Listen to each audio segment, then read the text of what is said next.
Dear students, welcome to Research Methodology class. In the previous class, we were discussing about measurement scales. In this class also, we are going into the depth of the concept measurement scale. While going into a research, we have to record data. While collecting data, there may be quantitative data or qualitative data. For measuring this data, we use scales.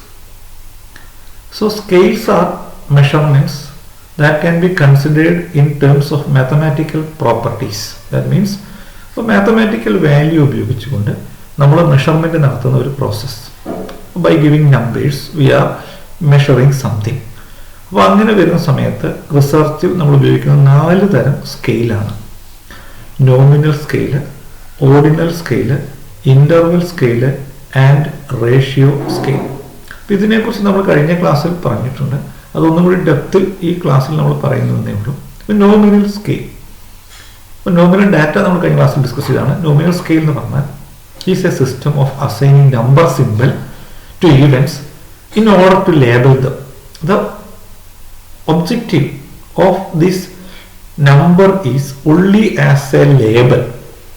About these numbers given to a particular item is not having any quantitative value. For example, ഇപ്പോൾ നമ്മളൊരു basketball team അല്ലെങ്കിൽ football ടീമിൽ കളിക്കുന്ന ആൾക്കാർക്ക് 1 മുതൽ 10 വരെ number കൊടുക്കുന്നു, അല്ലെങ്കിൽ 12 വരെ നമ്പർ കൊടുക്കുന്നു. അപ്പോൾ ഒന്നാമത്തെ ആൾ 1 എന്ന് പറയുന്നത് അയാളെ ഐഡന്റിഫൈ ചെയ്യാൻ വേണ്ടി മാത്രമാണ്. 10ാമത്തെ ആൾക്ക് കൊടുക്കുന്നതിന്റെ പർപ്പസും ഐഡന്റിഫിക്കേഷനാണ്. അപ്പോൾ 1 ചെറുതാണെന്നും 10 വലുതാണെന്നും വരുന്നില്ല. That means this number is only as a symbol for identifying them. There is these numbers having no quantitative value. So one cannot do much with the number. ആ നമ്പർ കൊണ്ട് നമുക്ക് പ്രത്യേകിച്ച് പ്രയോജനമില്ല. We cannot compare 1 with the 10 or compare 1 in one team and the number 1 in other team and so on. അപ്പോൾ നമുക്ക് അത് പ്രത്യേകിച്ച് use ഇല്ല. പക്ഷേ നമ്മൾ ഫോർ എക്സാമ്പിൾ ഇപ്പോൾ മെയിൽ ഫീമെയിൽ നമുക്ക് 2 കാറ്റഗറിയിലുള്ള ഡാറ്റയുണ്ട്. മെയിൽ ആണെങ്കിൽ നമ്മൾ 1 എന്ന് കൊടുക്കുന്നു, ഫീമെയിൽ ആണെങ്കിൽ നമ്മൾ 2 എന്ന് കൊടുക്കുന്നു ഫോർ എക്സാമ്പിൾ. അപ്പോൾ അങ്ങനെ ഉള്ള പർപ്പസിന് ഐഡന്റിഫിക്കേഷന് വേണ്ടി മാത്രം നമ്മൾ കൊടുക്കുന്ന ഒരു സ്കെയിലാണ് nominal scale. It is a least powerful tool, no arithmetic origin, it only counting purpose we use this nominal scale. രണ്ടാമതായിട്ട് ഓർഡിനൽ സ്കെയിൽ. ഇതിന്റെ പ്രത്യേകത, when we want to present data in a particular order, but we cannot attempt to make the interval of the scale equal in terms of some rule.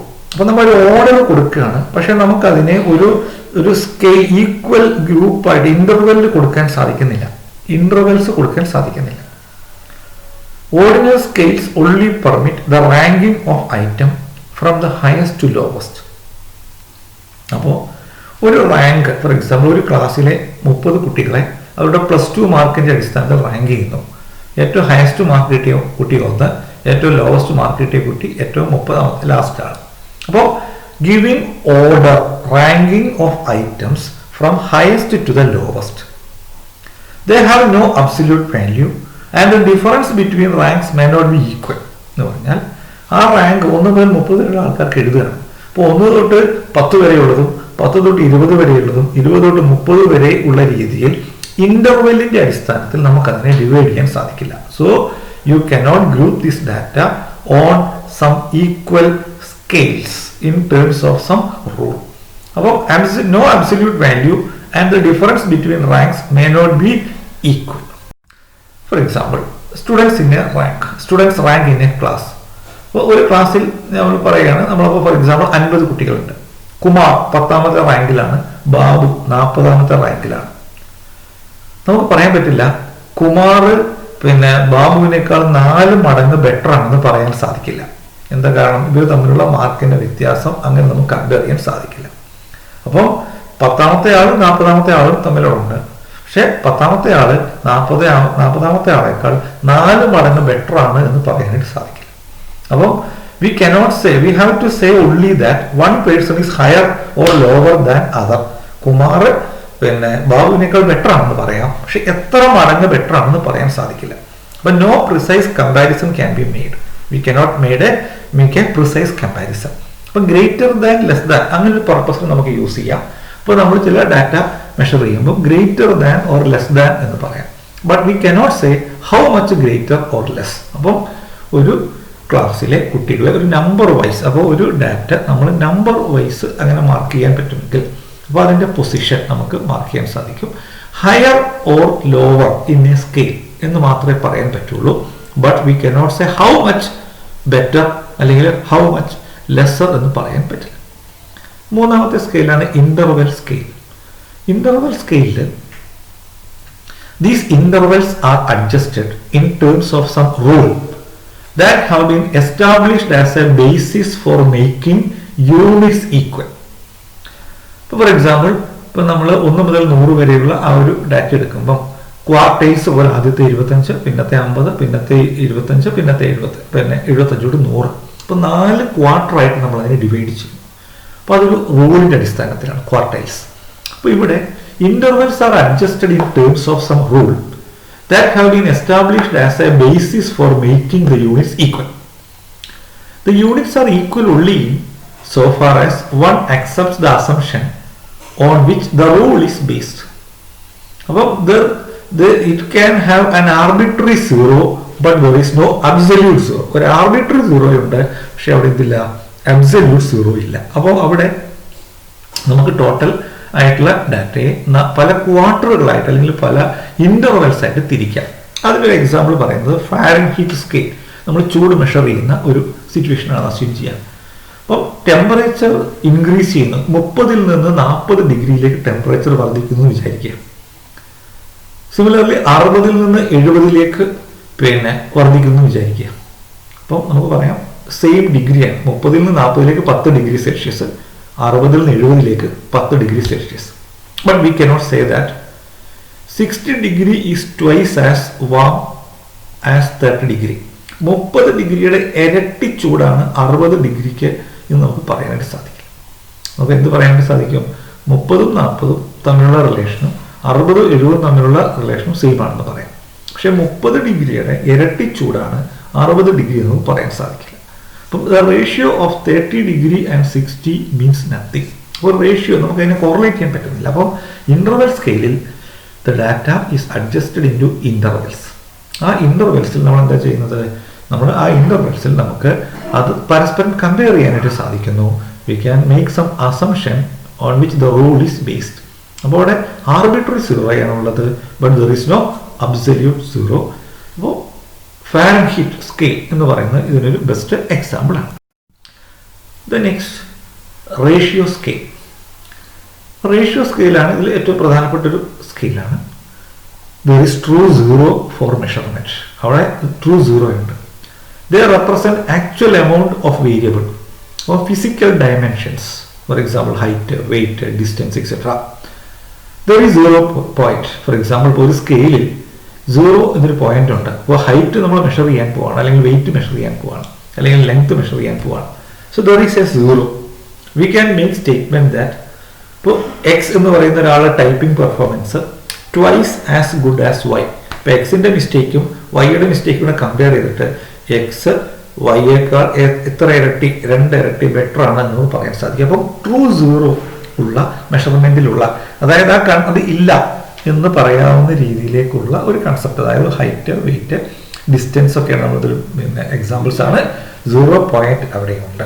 അപ്പോൾ ആ സ്കെയിലിൽ ആ height ഇല്ലാത്ത ഒരു point നമുക്കവിടെ mark ചെയ്യാനായിട്ട് സാധിക്കും. അപ്പം 4 തരം സ്കെയിൽസ് ആണുള്ളത്. ഇത് നമ്മൾ റിസർച്ചിൽ വ്യാപകമായി യൂസ് ചെയ്യുന്നതാണ്. ഇനി how you can measure the goodness, അതായത് ഒരു qualities of A scale. Qualities of A scale that can be measured. There are some concepts. Validity. That means the degree to which the instrument measure what is supposed to measure.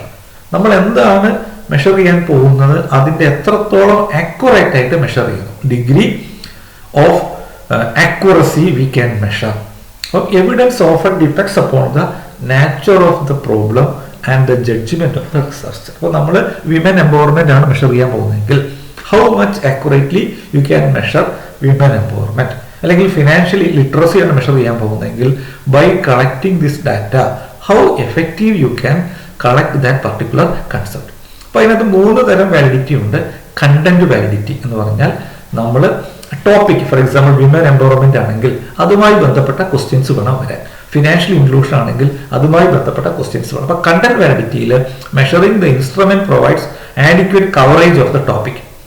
Criterion related validity എന്ന് പറഞ്ഞാൽ അതായത് നമ്മൾ ചില criterias, for example അത് biased ആവാൻ പാടില്ല, reliable ആയിരിക്കണം, അതിൻ്റെ അവൈലബിലിറ്റി, അതിൻ്റെ കൺസെപ്റ്റ്. അപ്പം സം എസ്റ്റിമേഷൻസ് ആർ ദർ. അപ്പം ക്രൈറ്റീരിയൻ റിലേറ്റഡ് വാലിഡിറ്റിയിൽ it should measure some estimations. എന്തൊക്കെയാണ്? റെലവൻസ്, ബയാസ് ആവാൻ പാടില്ല, reliability and availability.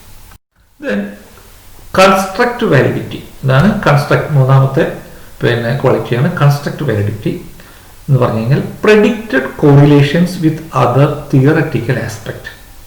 Predicted correlation with other theoretical aspect എന്ന് പറഞ്ഞാൽ, ഫോർ എക്സാമ്പിൾ ഇപ്പോൾ economic empowerment leads to women empowerment.